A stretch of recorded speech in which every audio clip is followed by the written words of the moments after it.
Malam Mas Suroto. Selamat malam Mbak Yunis. Kita tunggu Mbak Ade ya. Iya, Malam teman-teman, sudah siap untuk IG Live hari ini? Ade udah join itu tinggal request. eh iya, di saya sih sudah invited ya. Enggak, dia tinggal Iya, re- join, request to oke. join. Sip. Iya, Mbak Adenya masih unable. Sebentar, kita coba dulu. Kita coba lagi. Selamat datang teman-teman. Kenalin. Wah, Ya, oke Mbak Ade udah masuk. Beb. Hai Ade. oke.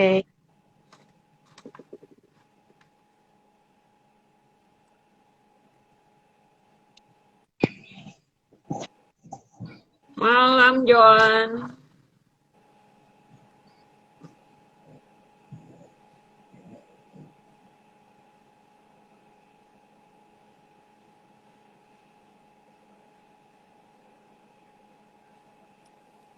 Mbak Yudit, kita ngobrol apa nih?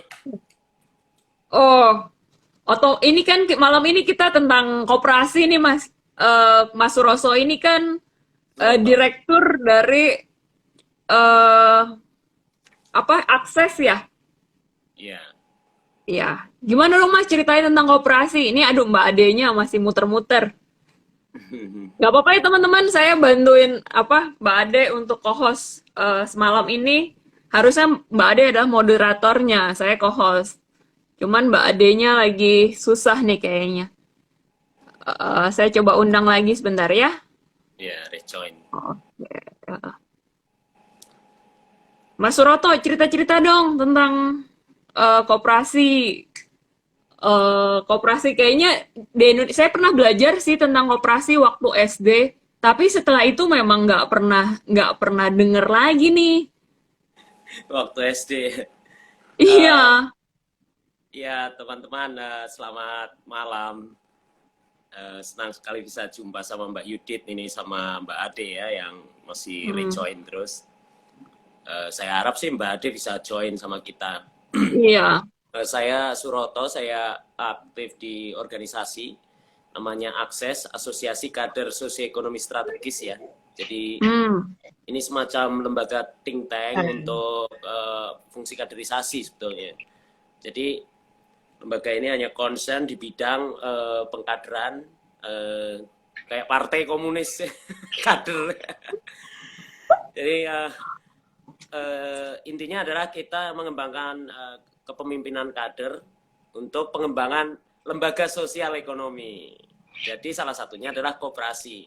Nah, Hmm. kalau sebagai profesional saya juga sebagai CEO dari Incor Federation atau Induk Koperasi Usaha Rakyat. Dan Oh, kebetulan juga anggota dari Gerakan Koperasi Dunia, satu-satunya kayaknya dari Indonesia yang sekunder koperasi ya. Jadi ICA International Cooperative Lion itu organisasi gerakan koperasi dunia gitu Mbak Yudit. Nah, tadi hmm. menarik itu kalau cerita-cerita koperasi. Hai Ade.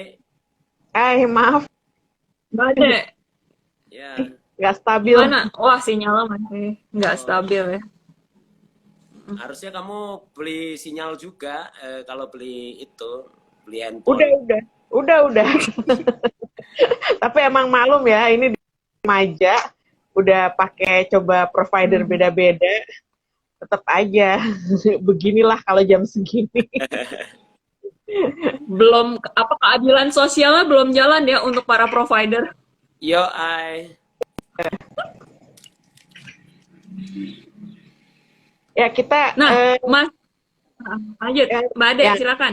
ya, kita sebenarnya mulai tema ini ya dengan persoalan sila kelima Pancasila ya, di mana keadilan sosial bagi seluruh rakyat Indonesia itu tidak pernah terwujud sejak kita menyatakan kemerdekaan di tahun 1945, bahkan di berbagai aspek sendi kehidupan.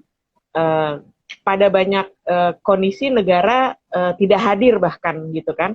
Kita lihatlah kondisi sekarang pada masa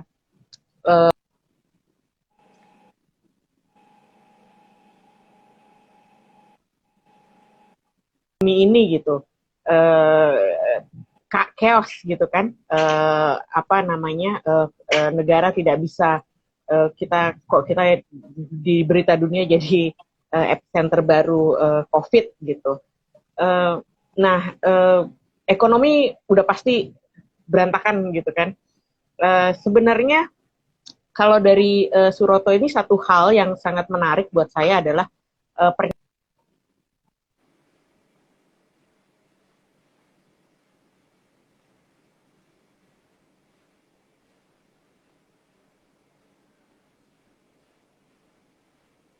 Halo, Kayaknya kayaknya terputus lagi, Mas.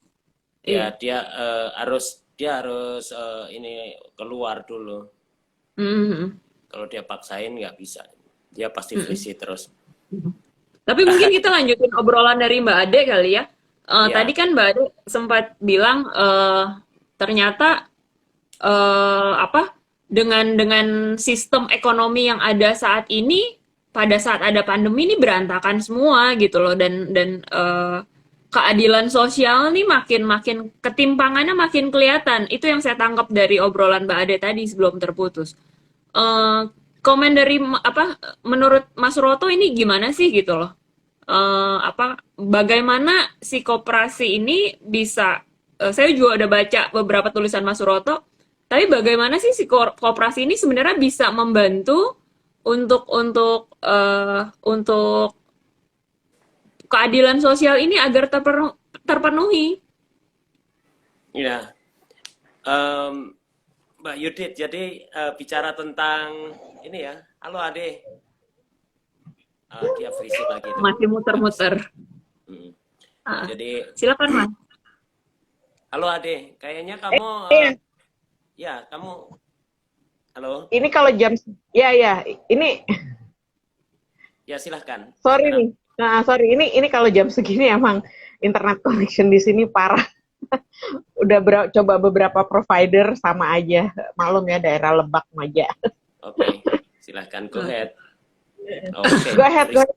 Suroto. Jadi yang pernyataan Suroto yang paling menarik sebenarnya buat saya itu bahwa BUMN dan BUMD itu harus diganti menjadi badan usaha koperasi. Itu sebenarnya yang menarik dan soal bahwa demokrasi politik nggak ada artinya kalau nggak ada demokrasi ekonomi. Berangkat dari situ sih Menarik sekali itu. sebenarnya gitu. Jadi apa sih sebenarnya koperasi dan kenapa sebenarnya koperasi itu untuk sebuah negara ya, kenapa koperasi lebih penting daripada bisnis? Bedanya apa? Hmm. Ya, oke. Saya lanjutkan ya, Mbak Yudit tadi juga sudah nyentil juga nih apa koperasi yang saya tahu waktu di SD aja gitu. Nah, ini menarik. Jadi kita membahas koperasi itu sebenarnya dimensinya sangat luas ya. Kalau kita ngelihatnya koperasi itu hanya badan usaha ya nggak akan ketemu. Jadi begini, intinya bahwa koperasi itu sejak tahun 1844 dideklarasikan pertama kali sebagai organisasi modern. Itu sebetulnya adalah bukan deklarasi membangun suatu toko di Gang Totland Inggris, Gang Totland nomor 33 di Rochdale Inggris, tapi apa? Mereka itu mendeklarasikan sebagai masyarakat setara. Jadi makanya mereka terkenal dengan nama The Equitable Society Pioneers of Rochdale. Jadi mereka itu mendeklarasikan masyarakat kami adalah masyarakat setara dari Rochdale. Nah, maksudnya apa sih? Maksudnya adalah bahwa mereka ini kan para proletat ya yang tadinya itu diperlakukan di dalam satu struktur ekonomi itu sebagai apa? Sebagai alat untuk dieksploitasi, sebagai objek dieksploitasi ya. Jadi posisinya itu borjuis atau orang kaya, pemilik modal, pemilik pabrik ini mengeksploitasi pekerja dan pekerja ini hanya sebagai objek dari eksploitasi itu. Nah, mereka itu kenapa kok mendeklarasikan sebagai masyarakat setara terus mulainya dari toko? Kenapa? Karena sehebat apapun sebuah idealisme itu juga harus menjawab kebutuhan sehari-hari juga kan. Makanya mereka mendirikanlah toko gitu loh. Mau ideologinya ganti di Indonesia itu 10 kali, kalau tidak menjawab kebutuhan pragmatis keseharian masyarakat, ya ideologi itu nggak bakalan diterima. Intinya itu. Nah, dan pendiri Republik Indonesia, Bung Hatta ya terutama, karena Bung Hatta juga bisa kita reconfirm bahwa melalui tulisan buku-buku beliau itu juga disebut pasal 33 ini di tangan saya sendiri. Artinya interpretasi kita harus menuju kepada interpretasi yang dituliskan oleh Hatta tentang konsep sistem ekonomi kita. Nah, sistem ekonomi kita menurut konstitusi itu sebetulnya adalah demokrasi ekonomi. Dan disebutkan di penjelasan Undang-Undang Dasar 45 sebelum diamandemen itu kan di amandemen tuh tahun 2003 tuh dihapuskan kan. Yeah. Itu disebutkan di penjelasannya bangun perusahaan yang sesuai dengan itu ialah koperasi. Kenapa? Karena koperasi itu memberikan memberikan kesetaraan di dalam aspek ekonomi. Lah, ini biar nggak muluk-muluk, biar anak SD juga paham, sebetulnya kita juga harus membedakan apa sih antara bedanya PT sama koperasi. Nah, apa sih yang disebut dengan demokrasi koperasi tadi gitu loh. Jadi jangan hanya omong slogan dong, idealisme itu juga harus diterjemahkan dengan mudah. Jadi yang namanya koperasi itu kenapa disebut bangun perusahaan yang sesuai dengan demokrasi, bukan demokrasi ekonomi ya, tapi demokrasi adalah karena satu orang satu suara. Itu artinya setara. Jadi kalau kita punya perusahaan nih, perusahaan ini harusnya setiap orang itu punya hak setara. Jangan pekerja sama investor dibedakan suaranya. Nah, kalau di koperasi enggak. Di koperasi itu dalam mengambil keputusan perusahaan itu semua orang satu suara. Terus kemudian kalau urusan ekonominya ya invest more, get more, transaction more, ya dapat lebih banyak manfaat kan gitu. Misalnya gini, Ade sama Mbak Yudit belanja di toko koperasi. Koperasi ini kan milik kita sendiri. Kalau kita buy more kan otomatis get more. Akhir tahun kita dapat dividen atau keuntungan lebih banyak dong yang belanja ke situ. Kalau nggak belanja ke situ, nggak ikut modalin, terus minta SHU-nya sama atau dividennya sama atau keuntungannya sama, ya ini nggak rasional juga, nggak bakalan jalan, it's not work gitu kan. Nah, bedanya sama PT korporat kapitalis itu di situ. Jadi kalau aku punya PT, Mbak Yudit ya, if I own 51%, jika aku punya saham 51%, itu privilege semua ada di saya. Jadi kalau motif saya satu orang ini untuk mengejar keuntungan, terus kemudian saya pengen membuka investasi, saya ingin menambang Papua, saya ingin menambang Sangihe. Semau-mau gue, bahkan saya belum pernah datang ke sana, saya tidak lihat ada masyarakat adat yang sudah hidup di sana berpuluh-puluh ribu tahun mungkin. Terus karena motif saya dan kekuasaan saya itu tidak terbantahkan oleh kepemilikan saya itu tidak terbantahkan secara hukum, ya saya boleh-boleh saja kan mengeksploitasi di sana akhirnya kan gitu. Jadi kenapa? Karena menempatkan modal itu sebagai penentu. Kalau koperasi, capital is not master but servant. Jadi modal itu hanya sebagai alat bantu, bukan sebagai alat penentu. Modal itu hanya sebagai alat bantu saya mencapai kesejahteraan. Dan aku juga orang yang nggak suka ngomong-ngomong doang ya. Saya dari sejak mahasiswa saya mendirikan koperasi. Sekarang anggotanya sudah lebih dari 10.000. Terus kemudian asetnya sekarang juga sudah sekitar 50-an miliar lebih. Itu saya mulai dari toko kecil juga. Dan sekarang sudah kita desiminasi lah. Inkor tadi itu membawai 22 koperasi yang saya kebetulan sebagai CEO itu. Nah, jadi seperti itu, Mbak Yudit, Mbak Ade. Jadi dimensi koperasi itu luas. Koperasi itu kan cooperation itu artinya apa? Enhance to cooperate itu berarti kan kita menciptakan perdamaian. Jadi orang koperasi itu tugasnya bukan hanya membangun kesetaraan manusia. Tidak boleh membedakan suku, agama, ras, golongan, interest politik, status sosial. Bahkan Bung Hatta mengatakan begini, kalau partai politik itu mengadakan satu bangunan persaingan itu berarti dia membawa ke arah bangsa ini ke dalam persatuan. Sementara koperasi karena dia mengarahkan kepada jalur kerjasama, maka dia akan membawa ke jalan perdamaian. Jadi orang koperasi itu sebenarnya enhance to cooperate itu sebenarnya sedang mempromosikan perdamaian. Saya sama Mbak Yudit, kerjasama itu bisa terjadi kalau ada trust kan. If trust Ya, is betul. present, cooperation will be spontaneous process. Berarti kan kita harus selalu berbuat baik, ya, supaya Mbak Yudit percaya sama saya juga percaya sama Mbak Yudit, saya silaturahmi, saya berhubungan dengan jujur, apa segala macam, trust terbangun. Jadi setelah trust terbangun, baru mungkin untuk terjadinya kerjasama. Ya kan? Iya. Nah, kerjasama cooperation itu kooperasi. Nah, ini yang penting. Jadi kooperasi itu bukan soal besar kecilnya bisnis, tapi dia itu idea, dia itu bentuk. Dan kalau sebagai badan hukum ya dia badan hukum privat yang diakui oleh negara juga kan. Jadi kooperasi itu seluas itu sebetulnya Mbak Yudit. Nah, kalau prakteknya itu sebetulnya ya kayak saya contohkan, supaya lebih mudah saya contohkan itu tadi si Mbak Ade udah sempat nyinggung ya itu BUMN dikoperasikan gitu. Nah, ini sebetulnya ya kan layanan publik PLN ini.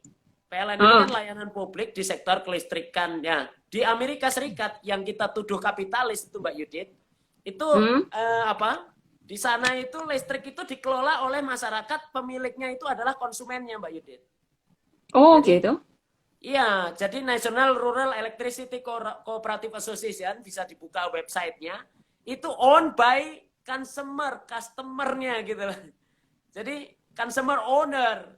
Nah, ini kan bukan hanya menjadi transparan ya, perusahaannya menjadi transparan, demokratik, menteri tidak bisa sewenang-wenang memilih komisaris kayak gitu kan. Terus kemudian tidak bisa ada kong kali kong lagi misalnya untuk supply bahan baku ke PLN. Ini kayak gitulah.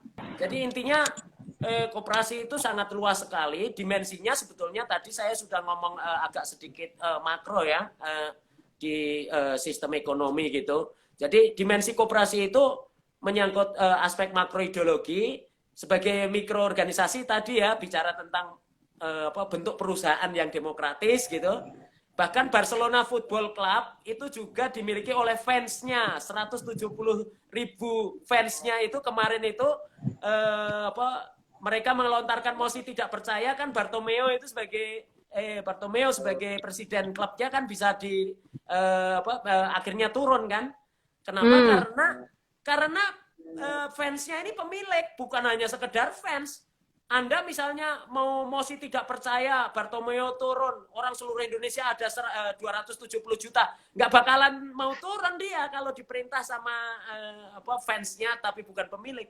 Karena dijamin di statuta mereka, di anggaran dasar mereka bahwa apabila ada mosi tidak percaya dari anggota 20%, itu bisa menjadi satu keputusan. Makanya begitu mosi tidak percaya langsung turun. Sebelum member board meeting atau rapat pengurus memutuskan, dia sudah mengundurkan diri dulu. Ini kenapa seperti itu? Karena koperasi. Dan bukan hanya Barcelona Football Club, Real Madrid itu juga koperasi. Jadi ada 13 cabang olahraga yang dimiliki oleh koperasi ini. Koperasi. Mas Suroto, sorry saya menyelak sebentar. Pak, yang tidak berhubungan, mohon maaf, tolong bisa tinggalkan ruangan. Enggak, ini aja, di kick Mbak, bisa. Saya tidak bisa. Ini ada.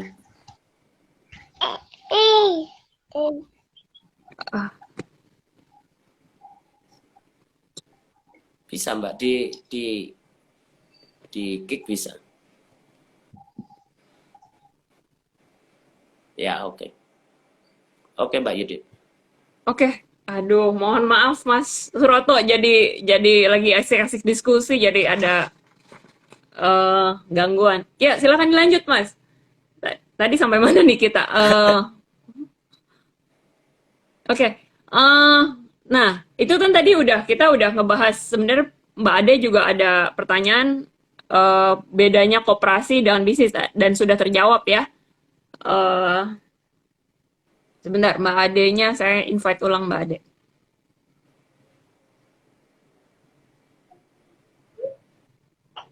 Hai Ya. adik, kalau kamu frisi Ah, lagi, aku masukin kulkas loh nanti. ya, ya, ya.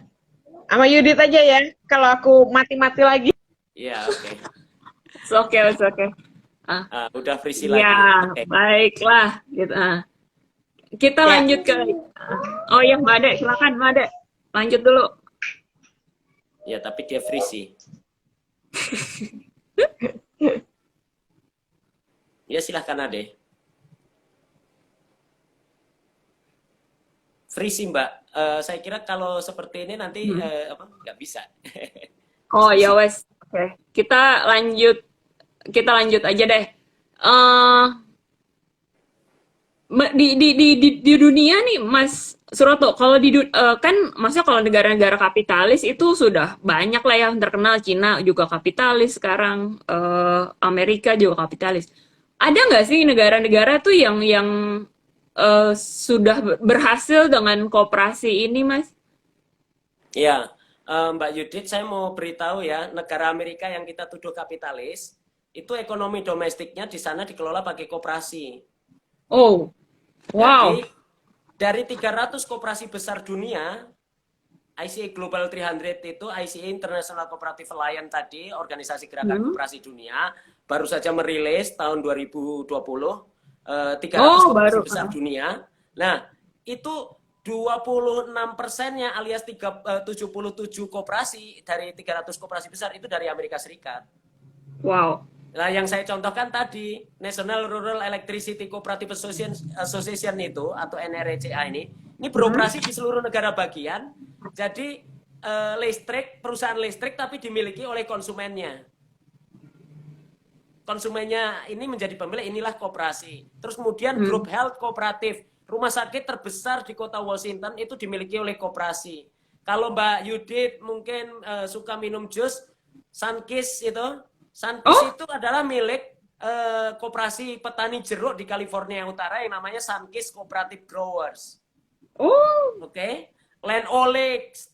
Terus kemudian kalau Mbak Yudit minum susu, itu susu yang kita minum Anlin itu salah satu mereknya ya, salah satu saja. Saya itu adalah produk dari dairy kooperatif yang ada di New Zealand. Itu adalah perusahaan susu terbesar dunia. Kalau Mbak Yudit pergi ke Singapura, residensi di sana, itu jaringan retail terbesar di Singapura sampai 64% pangsa pasarnya di sektor retail itu adalah koperasi namanya NTUC, National Trade Union Cooperative. NTUC Fair Price. Ya, itu salah satu contoh saja bahwa di dunia ini koperasi itu berkembang. Kemarin saya menulis di Kompas itu kan juga saya beri contoh. Bank terbesar di Kanada itu adalah koperasi. Bank of the Year-nya Kanada, bank terbaiknya Kanada itu pernah adalah yang namanya Desjardins. Terus kemudian Bank Populer itu juga adalah koperasi yang artinya bank tapi dimiliki nasabah loh Mbak. Wow. Mbak Yudit jadi nasabah bank, tapi banknya ini dimiliki oleh Mbak Yudit juga. Mbak Yudit punya hak suara sama dengan presiden direkturnya. Mbak Yudit punya hak untuk diangkat jadi komisaris, kayak gitu. Wow, mantap ini. Nah, ini kebetulan ya, ya silakan lanjut dulu, Mas. Maksud saya, kenapa Ade tadi memprovokasi saya, kenapa ya tidak BUMN dan BUMD itu dikoperasikan? Masalahnya di Indonesia itu dikunci. Jadi di Undang-Undang BUMN kalau kita baca, itu ngawur itu bertentangan dengan Undang-Undang Dasar 45 sebetulnya, dan saya mau judicial review ini. Dalam waktu dekat ini saya sedang bicara sama tim pengacara saya untuk saya maju uji materi ke Mahkamah Konstitusi untuk menggugat atau menguji materi Undang-Undang BUMN ini. Kenapa? Karena jelas sekali di situ bahwa bangun perusahaan koperasi itu didiskriminasi. Jadi badan hukum itu kan seperti manusia, Mbak. Ada 4 badan hukum privat. Badan hukum privat yang diambil oleh negara adalah ya pertama PT. Terus kemudian yang kedua adalah koperasi, ketiga adalah yayasan, keempat adalah perkumpulan. Nah, yang untuk urusan bisnis itu koperasi atau PT. Nah, BUMN kita kenapa kok di-PT-kan semua, Mbak? Diperserokan semua. Ini sebetulnya ada motif kejahatannya. Jadi bukan apa-apa, ini privatisasi yang sebetulnya mengarah kepada kapitalisasi. Kapitalisme ini yang bermain, kapitalisme global malah yang merekayasa itu. Nah, harusnya kenapa kok tidak dikooperasikan? Wong itu perintah konstitusi kok. Bangun perusahaan yang sesuai dengan demokrasi ialah kooperasi, disebut di situ. Terus kemudian sistem ekonomi kita adalah demokrasi ekonomi. Koperasi adalah satu sistem yang sesuai dengan demokrasi ekonomi tadi karena satu orang satu suara, punya hak setiap warga negara sama terhadap hak suaranya terhadap BUMN. Bayangkan ada 118 BUMN, ada 800-an anak BUMN, perusahaan anak BUMN, ada mungkin ribuan ya kalau dihitung dengan anak cicitnya gitu. Nah, ini kalau misalnya dikoperasikan, rakyat Indonesia itu sudah langsung makmur. Lah di Amerika tadi Mbak, yang kita tuduh kapitalis, di sana itu koperasinya itu bergerak di semua sektor. Bahkan tadi kan yang saya sebutkan sektor publik. Kalau sektor privat ya kayak misalnya pertokoan itu masif di mana-mana. Bahkan perhotelan itu, Best Western itu juga jaringan marketing perhotelan koperasi itu. Misalnya kayak gitu loh. Lanolix tadi itu yang makanan yang kita minum, makan kayak gitu. Nah, koperasi di Indonesia itu tidak akan mungkin berkembang karena tadi dipotong pakai undang-undang. Ini kan didiskriminasi. Ibaratnya gini loh, Mbak Yudit sama saya sebagai sama-sama warga negara, kamu nggak boleh ke sini. Itu kan berarti diskriminasi. Kamu nggak boleh masuk ke istana misalnya. Hanya Suroto aja yang boleh gitu. Ini kan diskriminasi. Padahal haknya sama harusnya sebagai warga negara. Maksud saya seperti itu. Jadi diperlakukan seperti itu, gimana koperasi mau berkembang? Gimana dia tahu dalam-dalamnya istana lah ibaratnya tadi kan gitu. Ini penjelasan Mas Suroso berarti menjawab dari, kebetulan ada pertanyaan Mas, tapi sepertinya bukan sepertinya, ini sudah terjawab sama penjelasan Mas Suroto tadi. Pertanyaannya dari Joan Nadia, apa sih Mas yang bikin Indonesia masih belum bisa mengaplikasikan sistem koperasi seperti US di US, seperti di US? Tapi tadi sudah dijawab duluan ya sama Mas Suroso, karena dipotong begitu saja dari pemerintahnya juga ya. Iya, jadi yang dipelihara di Indonesia itu adalah kapitalisme. Jadi Indonesia itu menempatkan diri sebagai penganut paham kapitalis pinggiran. Kapitalis pusatnya kan korporat multinational corporation ini, yang pusatnya juga ada di Amerika lah. Mereka itu kan imperialisme ke negara-negara berkembang. Mereka menguasai investasi di negara kita, terus kemudian dan menguasai banyak investasi kan. Foreign direct investment kita itu paling banyak kan dari Amerika, dari Jepang, dari Singapura kan gitu. Nah, bukan hanya di foreign direct investment, tapi di bubble ekonomi juga, di pasar modal, apa segala macam itu kan kebanyakan dari asing ya, dari mereka gitu. Nah, ini yang harusnya dilawan menurut saya. Jadi perlawanannya bagaimana? Kalau kita tidak bisa merubah, karena kalau mau merubah undang-undang itu kan harus merubah undang-undang dan sebagainya, itu kan harus jadi presiden atau jadi anggota DPR kan gitu. Nah, kalau saya sih cuma bisa berdoa Mbak Yudit jadi Presiden Republik Indonesia, terus kemudian minta saya menyusun draft akademik terus untuk menyusun undang-undang itu. Nah, jadi intinya demokrasi di Indonesia ini sebetulnya adalah di Indonesia ini sebenarnya tidak ada demokrasi. Kenapa? Karena demokrasi politik yang tanpa demokrasi ekonomi itu hanya guyon. Kata teman saya si Sena, anak muda ini. Ya, jadi demokrasi politik tanpa demokrasi ekonomi itu bukan hanya guyon, tapi ini serius. Ini demokrasi politik tanpa demokrasi ekonomi itu adalah rezim anti demokrasi. Kenapa? Yang lahir karena demokrasi politik tanpa demokrasi ekonomi itu yang lahir akhirnya adalah oligarki dan plutokrasi. Apa itu oligarki dan plutokrasi?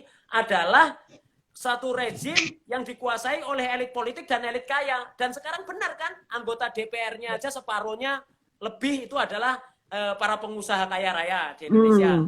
Yang mereka biasanya bermain-main di dalam sektor bisnis, yaitu permafiaan kayak gitulah, ya kayak macam-macam kayak gitulah. Pertambangan kayak gitu.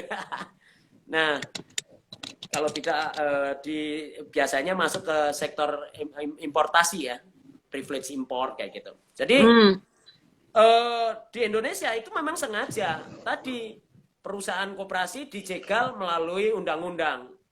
Itu baru undang-undang BUMN. Di undang-undang investasi asing, koperasi juga didiskriminasi, Mbak. Hmm. Jadi kenapa kok di Indonesia nggak ada ya rumah sakit yang dimiliki oleh pasiennya atau masyarakat seperti di Amerika tadi ya, Group Health Kooperatif yang merupakan rumah sakit terbesar di kota Washington? Ya karena di undang-undang rumah sakit juga itu didiskriminasi. Rumah sakit Hanya boleh privat PT. wajib berbadan hukum PT. Kata Wajib ya. wajib itu berarti kan kita tidak bisa masuk. Kalau kamu badan hukum koperasi nggak bisa ngelola rumah sakit privat. Nah, ini kan satu contoh bahwa terjadi diskriminasi di banyak hal. Tadi ya, undang-undang penanaman modal. Investasi asing wajib berbadan hukum PT. Apa salah dan dosa koperasi? Koperasi itu tadi sudah saya sebut sebagai badan hukum privat yang diakui oleh negara juga selain PT maupun yayasan maupun perkumpulan. Kenapa kok di sana sini dilarang? Tadi ya, ada udah nyebut misalnya kayak BUMN itu kenapa kok tidak satu pun yang bisa dikoperasikan? Ya karena undang-undang BUMN-nya ya mendiskriminasi, wajib BUMN itu badan hukumnya PT gitu loh. Lalu sekali lagi pertanyaan saya, apa salah dan dosa koperasi? Ya. Refinery itu artinya apa? Kilang minyak di Amerika tahun 1920 itu sudah dikelola oleh koperasi yang dimiliki oleh konsumennya. Consumer kooperatif di sana. Itu refinery loh ya, bukan main-main, itu yang sudah high risk, high risk management lah. Itu saja bisa dikelola dengan modular koperasi.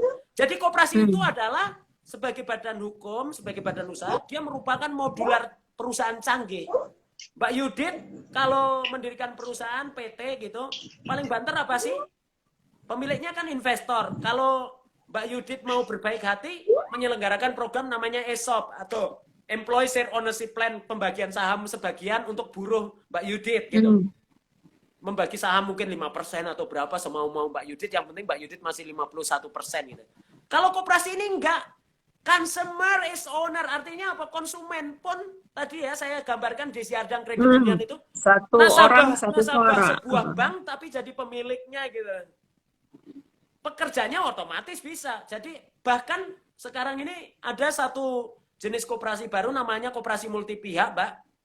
Oke. Koperasi multipihak itu produsen, petani, peternak, petambak, perajin, terus kemudian sama pekerja, sama konsumen mendirikan satu perusahaan bersama, Mbak. Dan dikelola secara demokratis, namanya multi stakeholder kooperatif atau koperasi multipihak. Nah, ini juga saya sedang mencoba untuk merekayasa, merintis, mengarah ke sana juga koperasi-koperasi kita nanti ke depannya. Yang multi pihak itu di Indonesia sudah ada belum, Mas? Belum ada, tapi kita sedang mendorong ke sana. Kenapa? Karena undang-undang koperasinya juga tidak memungkinkan untuk itu, Mbak. Oh, oke. Sip, Nah, sip. undang-undang koperasi ini juga di Indonesia kenapa kok nggak bisa berkembang?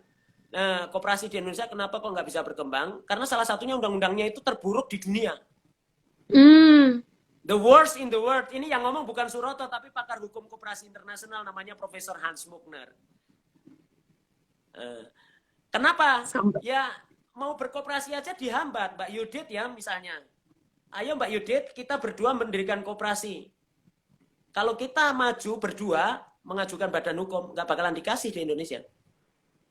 Kalau di negara lain itu banyak yang membolehkan itu, dan International Cooperative Law Guidance itu semacam lembaga penuntun pedoman untuk menyusun undang-undang koperasi yang baik. Itu namanya International Cooperative Law Guidance yang diterbitkan oleh ICA tadi, Organisasi Gerakan Koperasi Dunia tadi. Nah, itu salah satunya adalah bahwa koperasi itu seharusnya bisa didirikan 2 atau 3 orang. Dasarnya apa? Koperasi itu adalah perkumpulan orang, bukan perkumpulan modal. Jadi satu orang itu nggak bisa. Jadi kalau yang disebut perkumpulan kan minimal 2 orang. Jadi 2 atau 3 orang boleh mendirikan koperasi harusnya. Nah, Mbak Yudit, kalau mau mendirikan perusahaan, pasti tiba-tiba ya, kalau perusahaan berdua ya akhirnya memilih PT karena nggak ada. Nggak boleh. Betul, betul. Kan? Bahkan Jadi PT kenapa? sekarang katanya sudah bisa 1 orang bahkan. Enggak, kalau PT sekarang 1 orang, tapi kalau koperasi harus 9 orang. Nah itu kan makanya mungkin orang lebih suka bikin PT akhirnya. Iya, akhirnya kalau orang sukanya bikin PT, motifnya hanya mengejar keuntungan semata-mata, tidak memikirkan soal keadilan. Nah, makanya tadi kan bicara tentang keadilan sosial. Koperasi itu adalah sebagai economic patron refund. Artinya apa? Ekonomi yang adil. Kenapa disebut adil? Karena dia meredistribusi pendapatan dan kekayaan sekaligus, Mbak. Kayak Saya tadi setuju. rumah sakit dimiliki bukan hanya oleh investor, tapi masyarakat boleh, maksudnya apa? Pasiennya boleh. Listrik dimiliki oleh konsumennya. Berarti kan ini menciptakan pendapatan buat konsumen-konsumen ini juga kan akhir tahun. Betul, betul. Dia Berarti ada, bayar tapi dapat lagi ya. iya. Jadi saya mau dinaikkan tarifnya PLN ini sampai 10 kali lipat, no problem. Akhir tahun dividen saya Balik semakin gede. lagi. Ini Heeh. namanya economic patron refund, Mbak. Jadi dana itu berlindung kembali lagi ke kita. Nah, terus kemudian dampaknya bukan hanya situ, Mbak. Kalau dikoperasikan, itu transparansi. Mafia itu kan munculnya ada di bisnis-bisnis supply demand-nya si corporate-corporate ini kan, kayak PLN itu butuh bahan baku kan, kayak batu bara apa segala. Betul. Ini bisnis batu bara ini milik siapa sih? Mafioso kan semua di Indonesia. Nah, ini kalau misalnya dikelola bersama itu bisa transparan. Bayangkan kalau BUMN itu dimiliki oleh masyarakat, Mbak. PTPN seluruh Indonesia yang mungkin banyak kasus menyerobot tanah, mengaliniasi masyarakat adat dan sebagainya, itu bisa jadi demokratis, bisa transparan, bisa mensejahterakan orang-orang yang di sekitar hutan itu.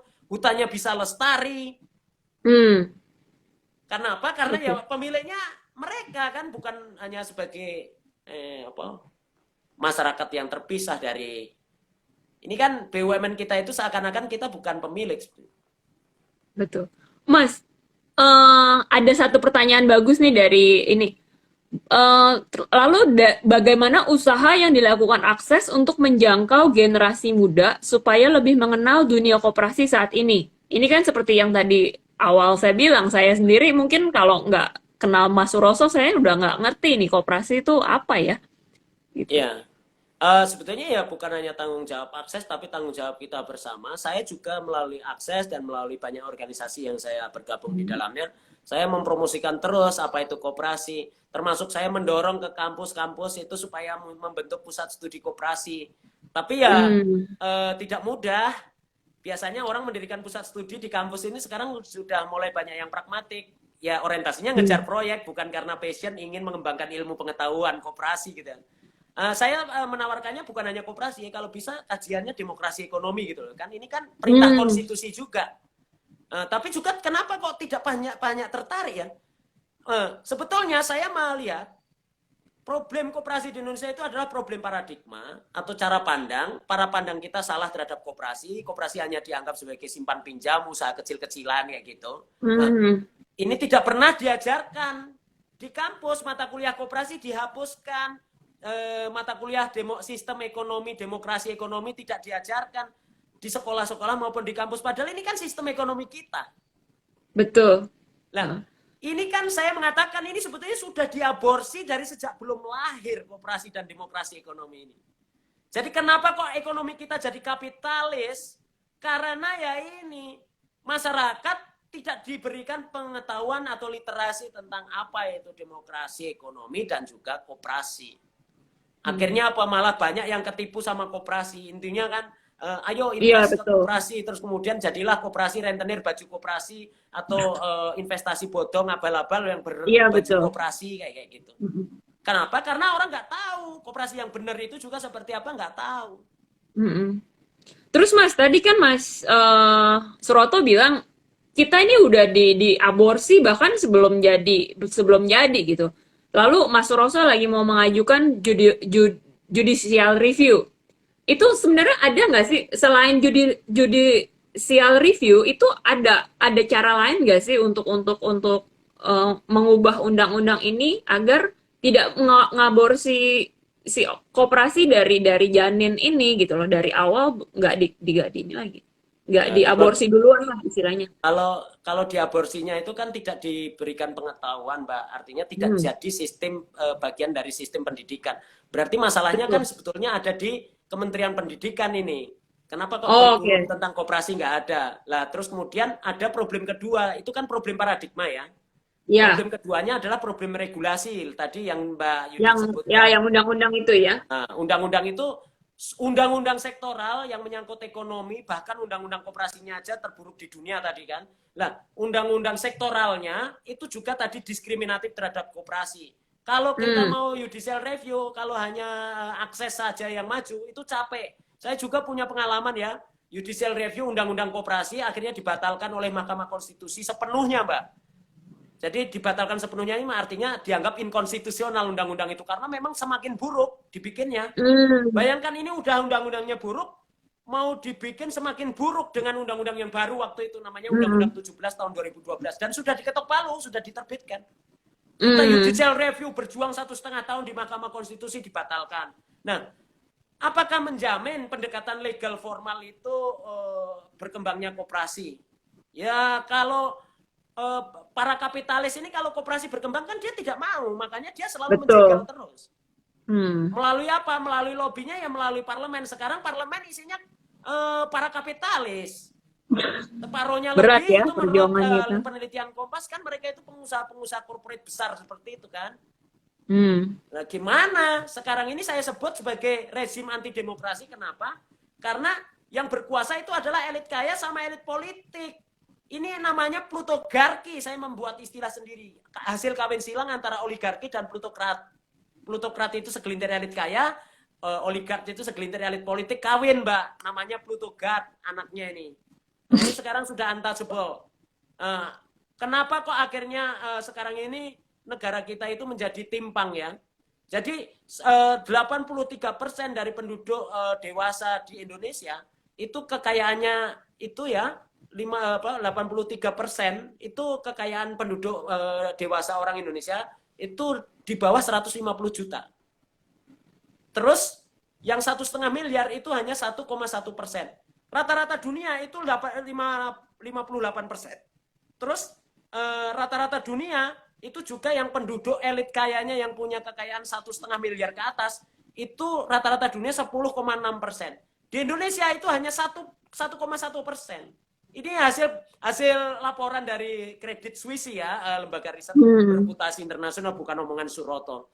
Nah, dengan fakta-fakta seperti itu, terus kemudian kayak sekarang ini kemarin aku habis nulis di Kompas juga, saya beri judul akses kredit untuk rakyat kan gitu. Itu saya membongkar sebetulnya motif apa sih yang terjadi dengan adanya holding ultramikro yang baru saja dibentuk oleh pemerintah. Tanggal 2 mereka sudah dikasih PP nih, peraturan pemerintahnya sudah diteken sama presiden. Nah, ini kan sebetulnya alat untuk membunuh koperasi. Jadi itu salah satunya, Mbak, seperti itu. Oke, makasih Mas Roso.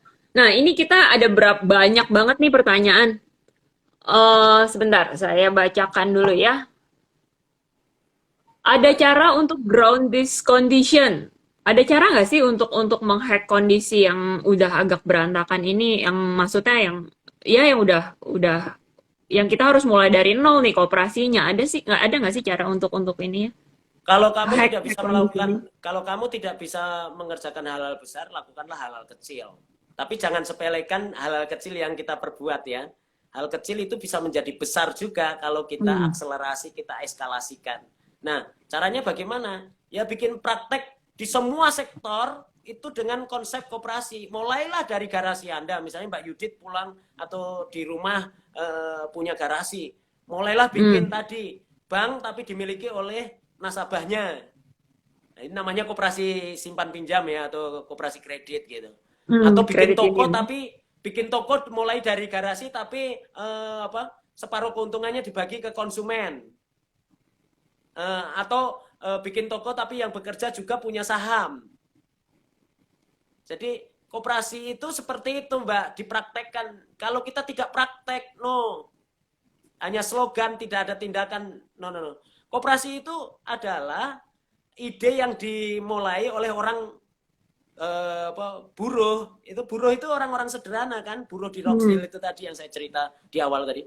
Itu buruh itu orang-orang miskin, orang-orang yang selama ini ditindas, terus mereka itu juga tidak punya kemampuan sumber daya yang memadai, tapi mereka bisa melakukan perubahan dan jadi inspirasi besar untuk perubahan sampai hari ini anggota koperasi seluruh dunia itu sudah ada 1 miliar orang ya. Dan saya sendiri juga sama teman-teman ini mau merintis partai koperasi. Hmm, Untuk great. menyatukan semua golongan. Jadi kamu boleh berbeda-beda partainya, tapi partai koperasi adalah persatuannya atau bersatulah. Mantap, mantap Mas Suroso. Lalu, menurut Mas Suroso sendiri, ini kalau sampai kita koperasi ini nggak bisa berjalan, buat Indonesia tuh ke depannya nih kita ngomong agak jangka panjangnya atau paling buruknya deh untuk Indonesia apa yang akan terjadi Ya dengan kesenjangan semakin tinggi, Mbak. Jadi kan tadi, koperasi itu kan alat untuk meredistribusi pendapatan dan kekayaan. Negara yang koperasinya maju seperti negara-negara Skandinavia, terus New Zealand, yang tadi saya sebut itu semua itu Gini rasio kekayaannya itu rendah, Mbak.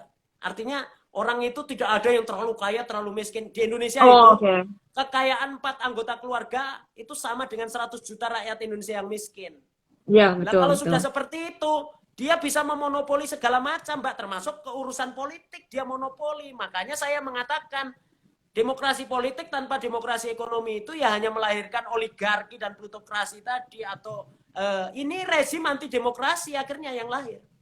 Jadi jangan dibilang kita ini sedang berada di sistem masyarakat yang demokratis. Kita ini berada di bawah cengkeraman autokrasi kalau Bung Hatta bilang. Autokrasi itu kenapa muncul? Karena yaitu tadi, autokrasi itu semua pusatnya itu satu. Kekuasaannya itu dari presiden mengalir kemana-mana ke bawah. Nah, contohnya sekarang ini, semua kebijakan yang dilakukan oleh presiden itu DPR sudah kayak lagu kor kan. Semua hanya nyanyian setuju kan gitu. Tidak ada komentar. Padahal kita bayar dia untuk mengkritik kebijakan. Nggak ada kritiknya. Ngomong hanya setuju. Ya, kata Iwan Fals itulah. Iya. Wakil rakyat. Mas, tapi untuk meyakinkan, ini ada pertanyaan bagus sih dari IG ya. Langkah apa untuk meyakinkan semua masyarakat akan kesejahteraan rakyat dan demokrasi ekonomi melalui kooperasi? Ini kan seperti yang tadi, mungkin karena edukasinya kurang, segala macam gitu. Jadi Orang Indonesia. langkahnya bagaimana nih? Orang Indonesia itu suka contoh baru ikut. Hmm, Orang mau berubah kalau sudah ada yang nyontoin. Orang Indonesia rata-rata kayak gitu.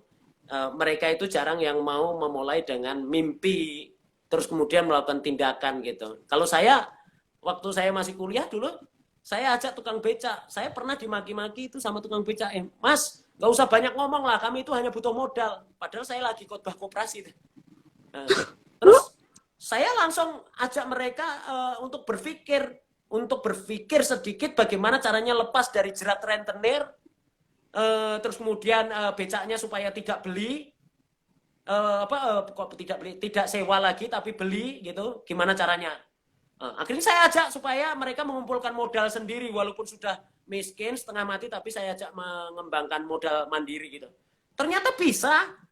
Dan kemudian mereka sekarang itu bukan hanya bebas dari rentenir, tapi mereka bisa beli becak sendiri, bahkan mereka bisa punya modal untuk bikin usaha bersama, penggemukan kambing, terus kemudian lele, terpal, terus kemudian kalau mau puasa itu mereka bikin perdagangan melon segala macam, semangka kayak gitu untuk buka puasa.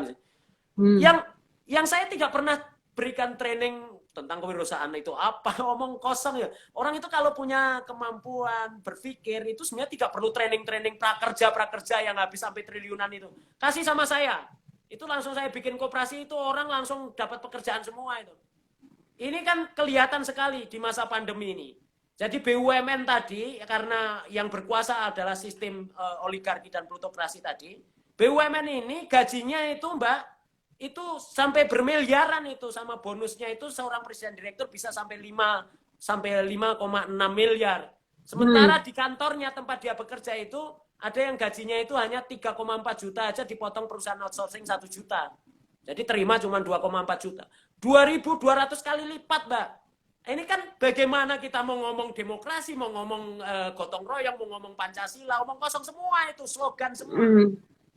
Nah, dengan koperasi itu keadilan ekonomi, redistribusi pendapatan maupun kekayaan terjadi secara adil. Kan tujuan mendirikan Republik Indonesia adil dan makmur. Adilnya kapan, makmurnya Entah kan kalau kayak gini. Iya, makanya nggak nyampe ya Pancasilanya ya. Sila kelimanya Nggak nggak bakalan. nyampe-nyampe. Heeh. Terus Sujiwo Mas, Sutejo benar itu. Beliau bilang, kalau yang namanya Pancasila itu ada di Indonesia ini, maksudnya bukan hanya omongan ya, tapi ada iya betul iya. dalam praktek itu. Itu Heeh. yang namanya kantor-kantor di Sudirman itu harusnya koperasi sih. Di Tamrin Sudirman ini nggak ada gedungnya satupun. Iya, oke. Mas, terus kan tadi Mas Suroso bilang ya, semua orang Indonesia itu baru akan ngikut kalau ada contoh gitu. Ada contoh sukses baru akan diikutin. Ada nggak sih sebenarnya contoh sukses koperasi di Indonesia? Ada. Jadi tahun 70 itu awalnya itu dari gerakan yang dirintis oleh seorang pastor namanya Pater Albrecht Karimarbi. Jadi seorang Yesuit dari ordo Hmm. Yesuit yang namanya Pater Albrecht itu mengembangkan koperasi kredit atau kredit union. Sebetulnya ini sebagai ide dulu sebenarnya sudah pernah dikembangkan oleh De Wolf van Westerhout di Purwokerto, tapi kan dihabisi oleh pemerintah kolonial dan Hmm. akhirnya gagal kan. Tapi tahun 70 pemerintah membangun KUD, Koperasi Unit Desa, yang semua dikasih fasilitas dari atas, di drop, pengurusnya ditunjuk, apa segala macam, gagal kan? Karena top down. Nah, Pater Albrecht itu mengembangkan mulai dari paroki-paroki, dari gereja-gereja kecil gitu, tapi mereka diajarkan menabung. Mereka Hmm. menggunakan 3 pilar, swadaya, terus kemudian pendidikan, swadaya, sama solidaritas. Jadi solidaritas itu prakteknya apa? Saya menabung di koperasi itu adalah untuk membantu tetangga saya atau umat di paroki saya, dan ketika aku kesulitan juga akan dibantu oleh mereka melalui saya pinjam di koperasi. Jadi menyimpan itu seperti menanam, meminjam itu seperti memanen. Memanen apa? Memanen kepercayaan yang saya tanam. Tadi, if trust is present, cooperation will be a spontaneous process kan? Ya, jadi tidak ada yang namanya kerjasama itu muncul tiba-tiba. Ini trust. Ini common bond-nya ada yang dari gereja. Di Amerika, di Kanada yang tadi saya sebut, Mbak, itu juga koperasi kredit yang jadi Bank of the Year-nya Kanada. Di Perancis, Bank Hmm. Populer itu kayak gitu juga. Bahkan di Jerman, 74% itu lembaga keuangan itu dikuasai oleh koperasi, Mbak. Saya tulis kemarin di Kompas. Hmm. Sisanya itu baru BUMN sama swasta. Di Indonesia, koperasi hanya 0,5, nggak ada, nggak sampai 1%. Kita ini Iya betul, ultra kurang liberal kedengeran. kapitalis, Mbak. Ya. Jadi Terus, teman-teman saya itu kadang merasa ini ya, teman-teman itu kayak kita ini ekonominya baik-baik aja. Ini bullshit itu.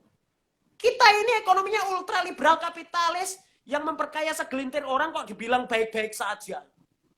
Apaan? Kita hidupnya ditopang sama utang sama bunganya yang sangat tinggi kok. Terus kemudian hmm. lembaga-lembaga keuangan kita itu dimiliki asing, dijadikan alat sedot seluruh nilai tambah ekonomi sektorial kita kok. Bilang kita baik-baik saja. Kita pemilik regulasi paling liberal di dunia untuk urusan investasi di sektor keuangan. Kenapa? Karena membiarkan kepemilikan asing sampai 99%. Ini padahal ini paling vital ini. Kenapa? Karena perbankan itu darahnya ekonomi. Itu darah Hmm. kita itu bisa habis nanti dikuasai oleh asing semua karena membiarkan regulasinya sampai 99%. Malaysia itu hanya boleh 17,5, Amerika itu hanya boleh sampai kurang lebih ya 30-an%. Gitu. Indonesia ini paling liberal di dunia. Bayangkan kalau darah yang ada di tubuh kita nanti suatu saat itu tidak bisa kita miliki bersama, kita miliki sendiri, itu berarti kalau dimiliki orang luar berarti kan kita tidak bisa mengendalikan. Darah yang Hmm. akan berputar di tubuh kita itu nanti tidak bisa kita kendalikan, kan ngeri. Artinya seluruh makanannya disedot untuk kepentingan mereka. Nah, ini yang Ya. sedang diotak-atik sama Menteri BUMN Erick Thohir, makanya saya tantang debat terus beliau kapan dia berani itu. Saya mau tantang debat tentang bagaimana mendemokratisasi BUMN, dan kalau beliau tidak mau yang terlalu besar ideologis luas kayak gitu, saya menantang debat bagaimana caranya dia menjelaskan bahwa holding ultramikro itu tidak membunuh koperasi. Saya pengen tahu, gitu loh. Tapi nggak dilayani, kita nyuratin juga resmi gitu. Supaya ada debat publik lah, ada wacana, supaya masyarakat tahu kalau kita itu selama ini dibohongi. Hmm. Ya, ya. Sudah koperasi ini diaborsi, tindakan politiknya melawan kepentingan masyarakat banyak. Mas, terus ada yang tanya juga nih dari eh Adef Ladela. Kalau modal koperasi, sebenarnya modal badan usaha koperasi itu sumbernya gimana, Mas? Maksudnya apa aja yang menjadi sumber dari modal koperasi? Ya kalau misalnya mendirikan koperasi itu boleh 2 orang, anggaplah saya sama Mbak Yudit ya, saya mendirikan koperasi. Kalau di luar negeri boleh itu 2 orang mendirikan koperasi. Kalau di Indonesia kan harus 9 orang. Ya 9 orang itu ya memodali bersama. Ya seperti mendirikan perusahaan lah. Kalau Mbak Yudit kita mau mendirikan koperasi ini. Kita besok itu mau bikin produknya apa? Oh ya kita mau bikin warung tahu goreng misalnya. Nah, yang kita pikirkan apa Mbak Yudit sama saya kita join itu kan yang kita pikir modalnya dari mana? Entah kita itu modalnya mau jual warisan dari mertua, mau hasil jual harga diri terserah lah.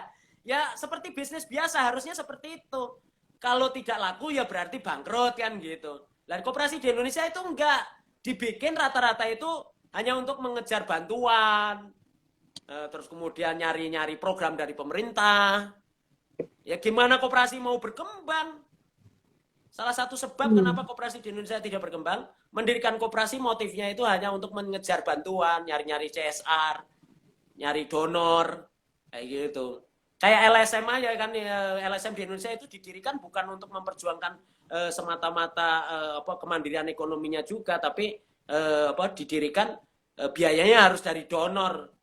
Koperasi itu ya LSM sebenarnya. Kenapa? Karena membiayai sendiri, mengadvokasi sendiri gitu. Kan sebagai badan hukum kan boleh mengadvokasi. Nah, saya mengajak teman-teman LSM itu juga untuk supaya mengembangkan koperasi lah, supaya tidak tergantung juga ke depannya sama donor terus. Donor ini kan biasanya ya kayak Ford Foundation. Ford itu siapa sih? Pemilik perusahaan kan.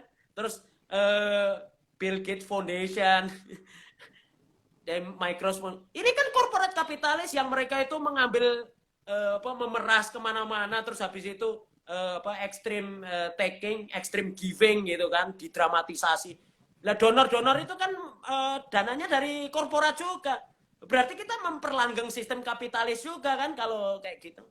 Makanya saya sih berharap teman-teman LSM muncul kesadaran bersama, membangun sistem kemandirian ekonomi juga bersama masyarakat, sekaligus melakukan kebijakan-kebijakan advokatif, regulasi, dan lain-lain, termasuk melawan kebijakan pemerintah yang tidak sesuai dengan kepentingan publik kan. Oke. Makasih. Mas, ada satu pertanyaan yang cukup menarik nih. Dari Astrid Felicia Lim. Pengalaman saya, uang hilang di salah satu koperasi. Lalu janji untuk mencicil bayar belum terjadi. Apa yang harus saya lakukan? Ini seperti tadi Mas Suroso bilang ya, mereka tertipu dengan koperasi abal-abal jadi. Ya, koperasi abal-abal itu juga banyak setengahnya ya dibangga-banggakan sebelumnya sama Kementerian Koperasi kan, kayak Indosurya itu tadinya mendapat penghargaan, Cipaganti, terus kemudian Pandawa, Langit Biru. Itu jadi banyak masyarakat kita yang tidak paham koperasi dimanfaatkan oleh tanda petik pengusaha koperasi ya sebetulnya. Pengurusnya bahkan boneka itu ternyata kan Pandawa itu pengurusnya boneka, dia OB atau apa gitu terus jadi ketua gitu, di belakangnya ternyata kan pemodal besar kapitalis kayak gitu kan. Nah terus banyak yang tertipu dan regulasi kita kebetulan jelek, regulasi koperasi kita itu, tapi tanggung jawabnya itu harusnya tanggung jawab pengawasan ada di Kementerian Koperasi. Harusnya Menteri Koperasi tetap tanggung jawab. Kenapa? Karena ini kan kepentingan publik ya. Harusnya take over supaya ada masalah yang itu sudah menyangkut kepentingan masyarakat luas. Pemerintah itu harusnya take over, manajemennya diyakinkan bahwa ini manajemennya sekarang sudah dikelola di bawah langsung pengampuan Kementerian Koperasi. Dan kemudian jangan melakukan ras, tetap uang Anda aman karena sekarang sudah kami amankan. Harusnya segera seperti itu. Tapi ini dibiarkan berperkara di pengadilan, terus ada masalah. Pemerintah yang tidak bertanggung jawab ya menurut saya, dan juga regulasi yang buruk gitu. Masalahnya di situ. Harus bagaimana? ya kalau Anda datang ke pengadilan biasanya kalah karena Anda mungkin hanya dianggap sebagai nasabah. Koperasi tidak mengenal nasabah di urusan simpan pinjam atau investasi itu. Anda adalah pemilik. Masa pemilik menggugat manajemen? Manajemen itu siapa? Manajemen itu kan hanya orang yang Anda angkat. Harusnya posisinya kan seperti itu. Betul. Masa Anda Harus. sama pembantu Anda di dalam urusan perkara perusahaan Anda kalah kan gitu. Artinya Anda pemiliknya, tapi Anda kalah sama yang ngelola, itu kan aneh. Iya, betul. Karena Oke. Anda tidak tahu itu koperasi atau bukan. Koperasi abal-abal itu harusnya dibubarkan. Koperasi rentenir yang berbaju koperasi harusnya dibubarkan. Menteri koperasinya aja yang tidak berani dan presidennya juga yang tidak berani. Harusnya apa? Itu kan diketahui alamatnya di mana, buat apa ada BIN, Badan Intelijen Negara, kalau tidak bisa melihat siapa sih rentenir yang berbaju koperasi atau mafia-mafianya ini. Tutup kalau mereka masih beroperasi, sita kekayaannya sekaligus, kalau perlu penjarakan gitu kan, atas nama Pancasila dan Undang-Undang Dasar 45, nggak usah baca undang-undang lah. Iya, iya. Itu butuh keberanian. Itu tidak akan melanggar Undang-Undang Dasar, tidak akan melanggar Pancasila kalau pemimpin seperti itu. Kenapa? Karena sudah akut, ini dibiarkan terus. Ini fenomena gunung es itu seperti yang tadi beliau siapa Mbak apa tadi? Mbak Astrid Felicia Lim. Ya, Mbak Astrid tadi itu kasusnya itu sebetulnya seperti gunung es di Indonesia, dibiarkan. Ini pembiaran, Mbak. Betul. Jadi, saya juga udah minta sama Menteri Koperasi bolak-balik dari dulu supaya bubarkan itu koperasi abal-abal dan koperasi papan nama. Sehingga masyarakat juga tahu mana koperasi yang benar, mana yang enggak, supaya mereka itu juga jadi bisa membedakan kan. Sekarang Betul. paling banyak kan citra koperasi juga dirusak oleh koperasi-koperasi palsu atau kuasi kayak gini kan. Betul, saya setuju itu. Terus Mas Roso, ada pertanyaan terakhir nih, karena waktu kita juga sudah terbatas banget. Ada 2 pertanyaan tapi sama, jadi kita baca langsung aja. Sebenarnya kok operasional koperasi dengan bank itu sama atau enggak sih? Ya sama, as a business ya sama. Kan bank itu kan menyimpan terus meminjamkan kan gitu. Ya Sebenarnya sama. berarti sama aja ya. Cuman yang terus membedakan itu kepemilikan. regulasinya itu sama kepemilikan ya. Gini, kalau Anda mendirikan koperasi simpan pinjam atau bank, tapi dimiliki oleh nasabahnya kan boleh. Minimal 9 orang Anda boleh mendirikan itu sekarang. Sekarang mau apa enggak? Masalahnya Berani begitu. atau enggak gitu. Berani enggak, terus kemudian ya sekarang Anda dirikan bank sendirilah, milik sendiri. Supaya enggak tertipu terus sama bank-bank kapitalis. Gitu. Oke, Mas Suroso, waktu kita sudah habis Suroto. nih. Cuman oh iya, Suroto. Suroto ya. Mohon maaf. Waktu kita sudah habis, sudah 1 jam lebih tidak terasa ya untuk kita ngobrol-ngobrol koperasi. Tapi ini malam ini saya dapat ilmu banyak banget. Sebelum acara kita, saya bahkan bingung kenapa sih harus koperasi gitu. Sekarang semuanya sepertinya terjawab dari penjelasan Mas Suroto. Gitu. Oke, terima kasih ya Mas Suroto untuk jadi pembicara di IG Live kita. Semoga nggak kapok ya. Oke, senang sekali Yudit ya. Ade juga yang sudah free seat terus. Iya. Semoga dia tidak Sayang nih Mbak adenya putus-putus mulu, terus tadi ada gangguan sedikit juga soalnya. Tapi so far penjelasan Mas Suroto mantep banget. Oke, Semoga membantu ya. Oke, buat teman-teman yang pertanyaannya mungkin tidak saya bacakan, karena penjelasan dari Mas Suroto ini sudah menjawab sih ya harusnya. Lalu sebentar, akan ada giveaway dari 100% manusia untuk 3 penanya terbaik. Nah, itu nanti biar adminnya 100% yang akan menentukan orang-orang yang akan mendapat hadiah dari 100%. Mantap. Sepeda atau apa nih? Hah? Hadiahnya sepeda atau apa? Aduh, belum Mas. Kayaknya nanti kalau kita udah sukses dengan koperasinya, baru bisa beli sepeda. Dulu baru kasih hadiah sepeda ya. Betul, oke. Nah. Oke Mas Roto, malam ini bye-bye. Terima kasih semuanya ya.